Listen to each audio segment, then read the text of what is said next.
Oi pessoal, meu, só passa na hora que eu tô gravando. Esses caras aí com a caixa de som só passa na hora que eu tô gravando. E hoje eu vim aqui para falar com vocês sobre a Era Vargas, que é um dos assuntos que mais cai no Enem e um dos episódios mais importantes da história do Brasil. E vamos ir, roda a vinheta!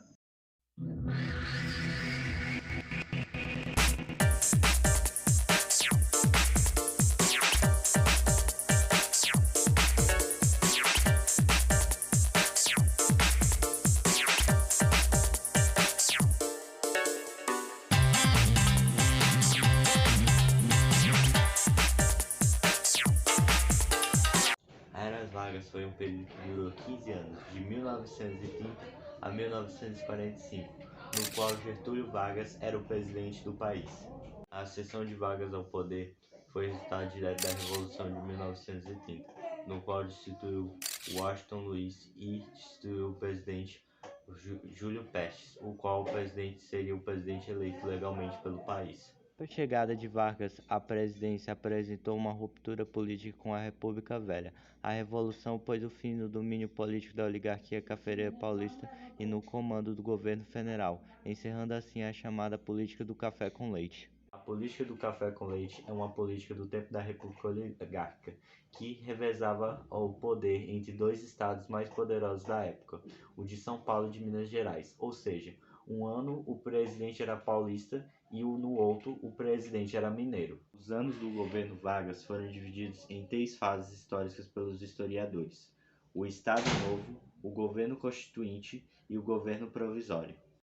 O governo provisório foi a primeira fase do governo de Getúlio Vargas. Foi entendida quando se iniciou como um momento de transição até o país elaborasse uma nova Constituição por meio da formação de uma Assembleia Constituinte. Todavia, não era a intenção de Getúlio Vargas fazer a Constituição do Brasil, e sim promover a centralização do poder.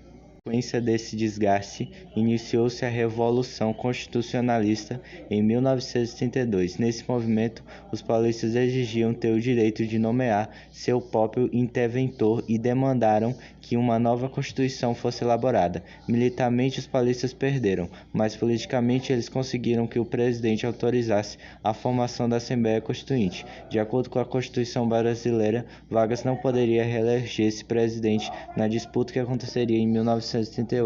Esse período provisório também contou com o surgimento de instituições importantes, como o Ministério do Trabalho. Além disso, uma reforma eleitoral que aconteceu em 1932 garantiu o direito do voto para as mulheres. Governo constitucional, esse foi o período em que, em tese, deveria ter se formado um governo constitucional e democrático no Brasil.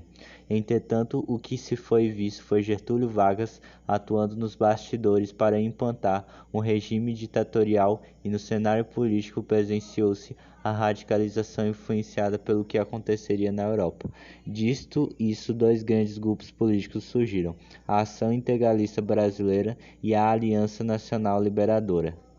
A Ação Integralista Brasileira foi um movimento político ultranacionalista, conservador, tradicional, católico, de extrema-direita, inspirado no fascismo italiano, aquele do Mussolini. Baseado na doutrina social da Igreja Católica, foi fundado em 1932 pelo escritor e jornalista Plínio Salgado.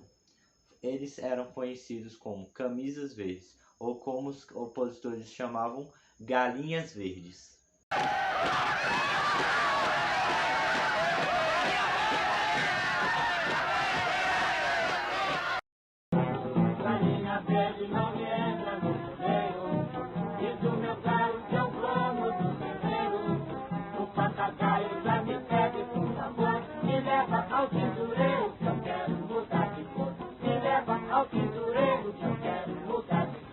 Os integralistas utilizavam a saudação comum Anauê, a expressão de origem indígena, para cumprimentar seus associados.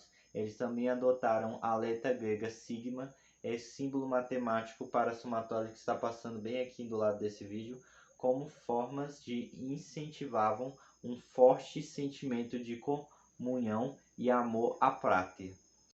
Já a Aliança Nacional Liberal foi uma frente de esquerda composta por setores de diversas organizações de caráter anti-imperialista e antifascista e anti-integralista, sendo composta por comunistas, alguns tenentes, operários e intelectuais de esquerda, que contou com o apoio do Partido Comunista Brasileiro.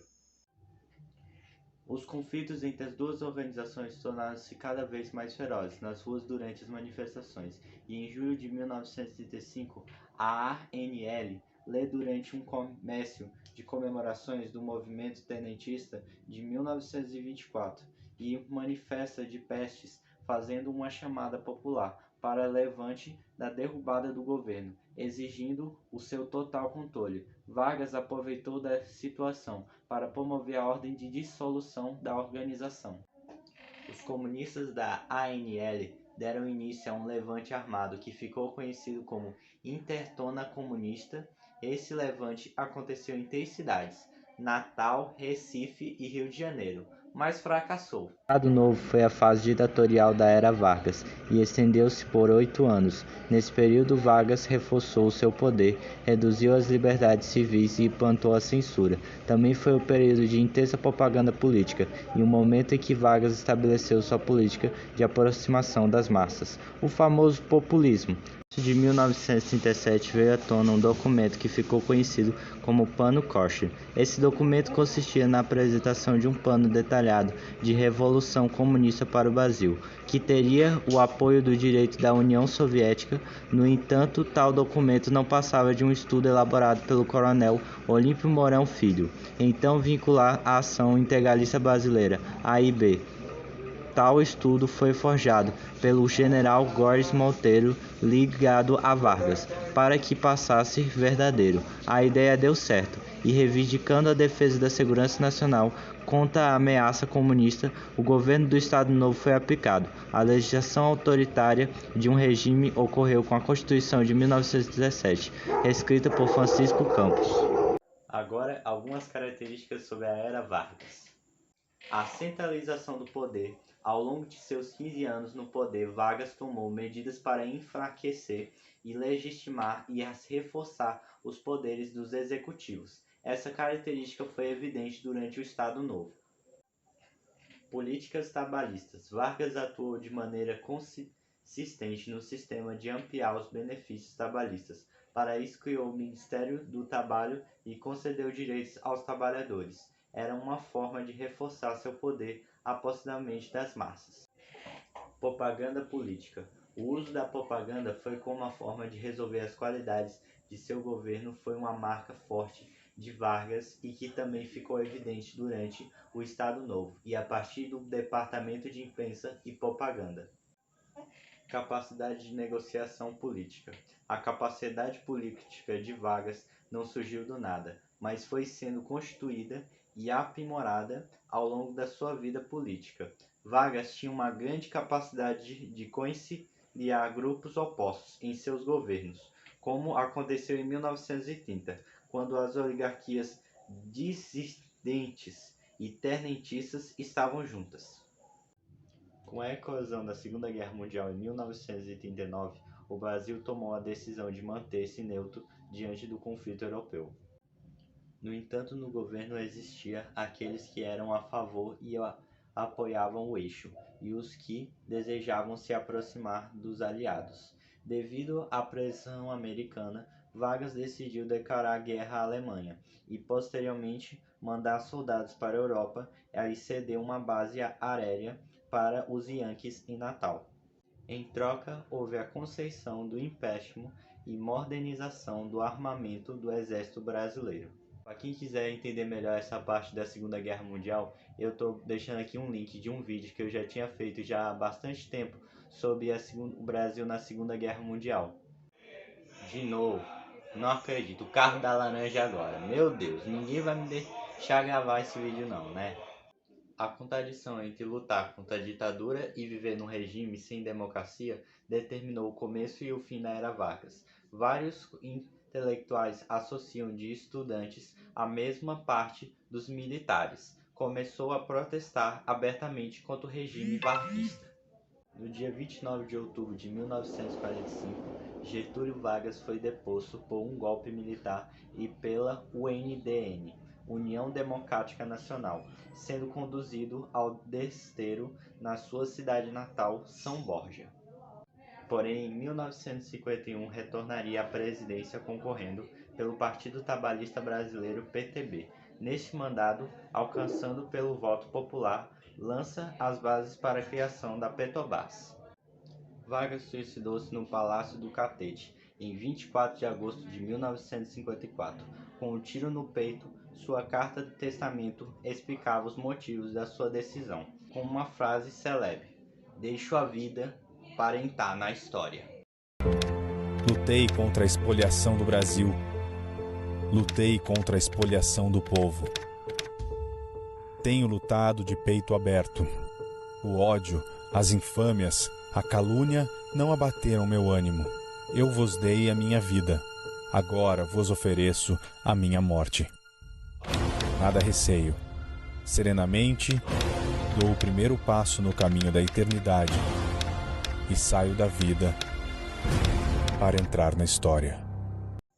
Agora, algumas curiosidades sobre a era Vargas. Getúlio Vargas tinha 1,60 m e detestava sua altura. Por isso, os fotógrafos oficiais eram obrigados a usar um truque para tentar mostrá-lo maior do que era. Em 1936, Getúlio entregou a alemã Olga Benário, mulher do líder comunista Luiz Carlos Prestes, ao governo de Hitler. Judia e comunista, Olga morreu na câmara de gás de um campo de concentração em 1942. O presidente era chamado de pai dos pobres. Durante o período do Estado Novo, o DIP, dirigido por Lourival Fontes, referia-se a Getúlio assim, implantando na população brasileira o culto à personalidade do presidente. Durante o Estado Novo, Vargas determinou que as repartições públicas tivessem um retrato do presidente na parede, tipo o Kim Jong-un na Coreia do Norte. Em 1945, Vargas foi deposto e suas fotos foram retiradas. Reeleito em 1950, retratos voltaram. Isso inspirou uma música de muito sucesso, feita em 1951, O Retrato do Velho, o qual Vargas odiou ser chamado de velho.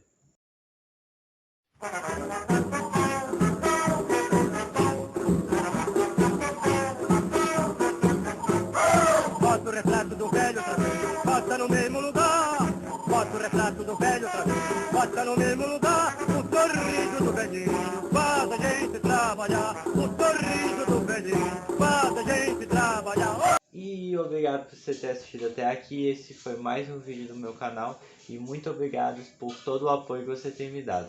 E não se esqueçam de dar o seu joinha e se inscrever aqui no canal para não perder mais vídeos e ligar também o sininho de dar notificações. E valeu pessoal e falou, até a próxima!